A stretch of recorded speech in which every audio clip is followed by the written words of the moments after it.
great cosmic mother, rediscovering the religion of the earth. And this chapter is called The First Sex. In the beginning, we were all created female. In the beginning was a very female sea. For 2.5 billion years on Earth, all life forms floated in the womb-like environment of the planetary ocean, nourished and protected by its fluid chemicals, rocked by the lunar tidal rhythms. Charles Darwin believed the menstrual cycle originated here, organically echoing the moon pulse of the sea. And because this longest period of life's time on Earth was dominated by marine forms reproducing parthenogenically, he concluded that the female principle was primordial. In the beginning, life did not gestate within the body of any creature, but within the ocean womb containing all organic life. There were no specialized sex organs, rather a generalized female existence reproduced itself within the female body of the sea. Before more complex life forms could develop and move onto land, it was necessary to miniaturize the oceanic environment to reproduce it on a small and mobile scale. Soft, moist eggs deposited on dry ground and exposed to an air would die. Life could not move beyond the water-hugging amphibian stage. In the course of evolution, the ocean, the protective and nourishing space, the amniotic fluids, even the lunar tidal rhythm was transferred into the individual female body, and the penis, a mechanical device for land reproduction, evolved. The penis first appeared in the age of reptiles, about 200 million years ago. Our archetypical association of the snake with the phallus contains no doubt this genetic memory. This is a fundamental and recurring pattern in nature. Life is a female environment in which the male appears often periodically and created by the female to perform highly specialized tasks related to species reproduction and more complex evolution. Delphina, a freshwater crustacean, reproduced several generations of females by parthenogenesis, the egg and its own polar body mate to form a complete set of genes for a female offspring. Once annually at the end of the year cycle, a short-lived male group is produced. The male specialized in manufacturing leathery egg cases able to survive the winter. Among honeybees, the drone group is produced and regulated by the sterile daughter workers and the fertile queen drone. Drones exist to mate with the queen. An average of 7 drones per hive accomplish this act each season, and then the entire male group is destroyed by workers. Among whiptail lizards in the American Southwest, 4 species are pathogenic. Males are unknown among the desert grassland, plateau, and the Chihuahua whiptails and have been found only rarely among the checkered whiptails. Among mammals, even among humans, pathogenesis is not technically impossible. Every female egg contains a polar body with a complete set of chromosomes. The polar body and the egg, if united, can form a daughter embryo. In fact, ovarian cysts, which a lot of women currently have right now. In fact, ovarian cysts are unfertilized eggs that have been joined with the polar bodies, been implanted in the ovarian wall, and started to develop there. This is not to say that males are unnecessary sex. Pathogenesis is a cloning process. Sexual reproduction, which enhances the variety and the health of the gene pool, is necessary for the kind of complex evolution that has produced the human species. The point being made here is simply that when it comes to the two sexes, one of us has been around a lot longer than the other. In The Nature and Evolution of the Female Sexuality, Mary Jane Sheffrey, MD, describes her discovery in 1961, something called the inductor theory. The inductor theory states that all mammalian embryos, male and female, are atomically female during the early stages of fetal life. Sheffrey wondered why the theory had been buried in the medical literature since 1951, completely ignored by the profession. The men who made this history-making discovery simply didn't want it to be true.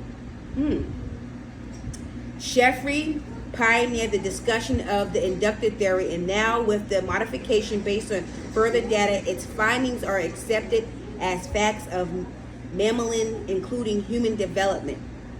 As Stephen Jay Gould describes it, the embryo in its first 8 weeks is an indifferent creature with bisexual potential. Not guaranteed, but potential. In the 8th week, if a Y chromosome bearing sperm fuses with the egg, the goings will develop in the testes, which secrete androgen, which in turn induces male genitalia to develop. So basically what this is saying is, from utero, a male has to fight from the utero to be a male, because automatically it is deemed an androgynous species or feminine-like species. But that's only for reproduction purposes only. The masculine energy has always been here. Exactly. So you got to understand that when you talk about male and female, you're just talking about the reproductive systems. Right. In the 8th week, if a Y chromosome bearing sperm fuses with egg, the goings will develop into testes, which secrete androgen, which in turn induces male genitalia to develop. In the absence of androgen, the embryo develops into a female. There is a difference in the development of the internal and external genitalia. However, for the internal genitalia, the fallopian tubes and ovaries, or the sperm-carrying ducts, the early embryo contains precursors of both sexes. Both sexes means hermaphrodite. And this is the womb that we're talking about, and the developmental stages of birth. Right. This is all about creation. You got to understand, people are going to probably, the ego is probably going to kick in when you reference the male and the female and which one was here first and longer and all that. So, but people got to understand is we're spiritual beings first. When we're in the spiritual form, there's no sex. It's only masculine and feminine. Or androgen, which is... No, it's only masculine and feminine. The masculine being the fire, the feminine being the water. And then there's other elements that these energies, rule over, like air and earth, stuff like that. That has nothing to do with the reproduction systems of male and female. See, this is all about creation in the physical form. Mm-hmm. This is what male and female is all about, creation in the physical form. So don't let this get in between the spiritual part of where we actually come from. Mm-hmm. For the internal genitalia, the fallopian tubes and ovaries, or the sperm-carrying ducts, the early embryo contains precursors of both sexes. In the presence or absence of androgen, as one set develops, the other degenerates. With the external genitalia, the different organs of male and female develop along diverging lines from the same precursors. This means in the effect that the clitoris and the penis are the same organ, formed from the same tissue. The labia majora and the scrotum are one, indistinguishable in the early embryonic stages. In the presence of androgen, the two lips simply grow longer, fold over, and fuse along the midline, forming the scrotal sac. Goin concludes the female course of development is in a sense biologically intrinsic to all mammals. It is the pattern that unfolds in the absence of any hormonal influence. The male route is a modification induced by secretion of androgens from the developmental testes. The vulnerability of the male newcomer within the female environment is well known. Vaginal secretions are more destructive to the Y-bearing sperm. The mortality rate is higher among neonate and infant males. Within the womb, the male fetus for the first 2 months is protected by being virtually indistinguishable from a female. After that, it must produce large amounts of masculinizing hormone in order to define itself as male, to achieve and to maintain its sexual identity. For all we know, the Near Eastern myths upon which our Western mythologies are built, those which portray the young god or hero battling against a female dragon, have an analog here in utero, where the male fetus wages a kind of chemical war against re-becoming female. For now, it is enough to say that the maleness among mammals is not a primary state, but differentiates from the original female biochemistry and anatomy. The original libido of warm-blooded animals is female, and the male or maleness is a derivation from the primary female pattern. Why then did the medical men, the scientists, take longer to figure out this basic biological fact than it took them to split the atom? And why, once this fact was noted, did they turn around and bury it in professional silence for 10 years until a woman dug it up again? Why, indeed? For about 2,000 years of Western history, female sexuality was denied. When it could not be denied, it was condemned as evil. The female was seen as divinely designed to be a passive vessel, serving reproductive purposes only, and one not to ancient dictionary. Clitoris was defined as a rudimentary organ, while masculinity equaled the cosmic generation force.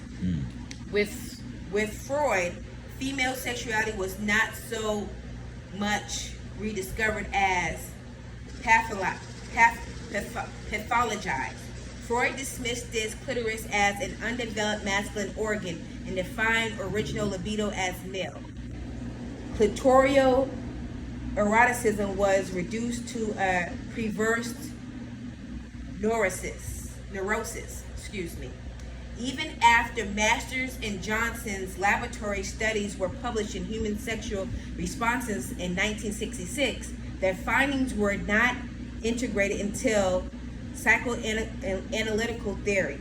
And Mary Jane Sheffrey's research during that period, she found not one work of comparative anatomy that discovered or even mentioned the deeper lying clitoral structures. Yet every other structure of the human body was described in living detail.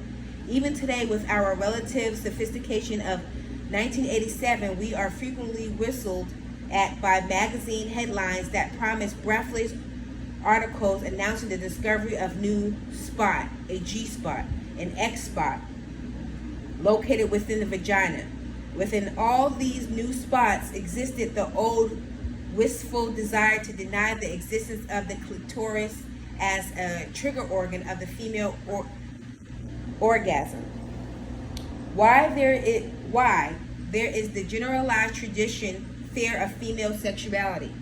Further, there is discomfort with the similarity with the common origin of the female clitoris and the male penis.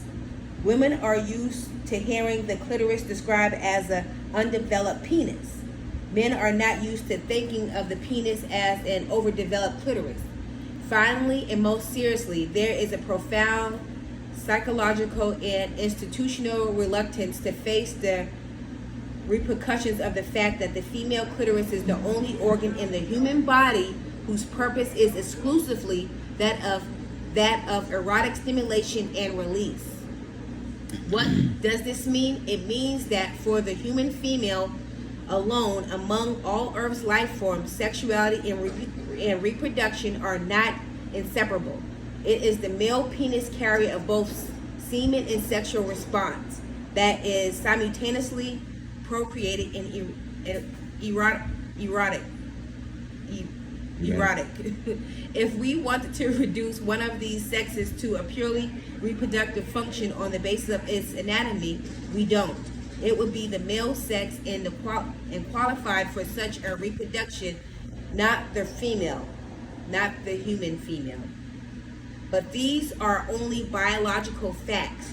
These are only biological realities. As we know, facts and realities can be and are systematically ignored in the service of established ideologies. Throughout the world today, virtually all religious, cultural, economic, and political institutions stand where they were built centuries ago, on the solid foundations of an erroneous concept, a concept that assumes the psychic passivity, the creative inferiority, and the sexual secondariness of women.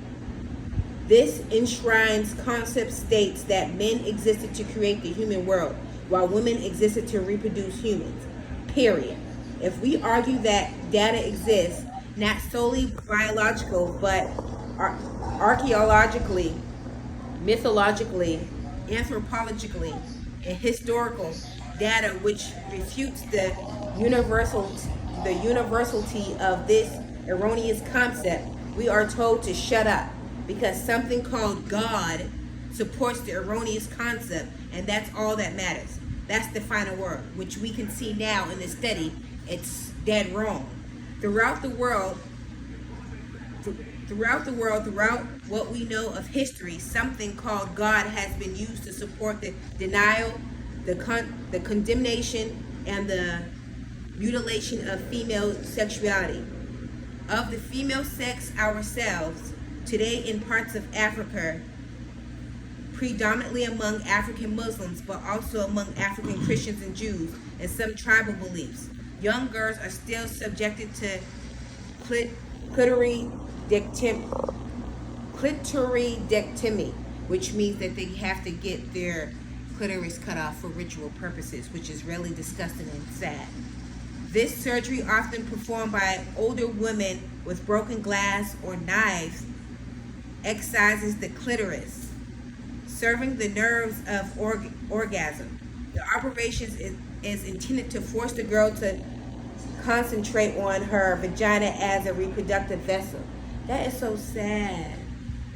In fabulation, a more thorough operation removes the labia minora and much of the labia majora. The girl is then closed up with thorns or required to lie with her legs tied together until her entire vagina orifices is fused shut and a